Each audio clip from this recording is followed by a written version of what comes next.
Aziz kuzatuvchilar, mana biz jarrohlik amaliyotlarimizni davom ettirmoqdamiz. Bugun an'anaviy usulda chap tomonda chov churrasini bartaraf etish va chov kanalini devorini plastika qilish amaliyotini bajaryapmiz.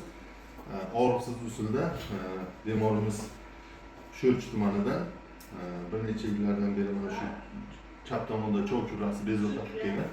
Hozir mana bemorimiz yotibdilar, hech qanaqa og'riq bo'lmaydi xudo xolasa. Va biz operatsiyamizni chov churrasini bartaraf etganimizdan so'ng sizlarga natijamizni ko'rsatamiz. Aziz kuzatuvchilar, mana biz bemorimizda hozir chap tomonlama chov churrasini bartaraf etdik va chov kanal devorini plastika qilib yopdik. Xudo xolasa juda mustahkam. Operatsiya chiroyli o'tdi. Hozir yuzlanamiz. Aka qanday?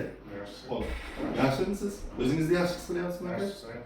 Bo'ldi aka, mana katta gigantskiy churrangizdan xudo xolasa bo'lib qutuldingiz.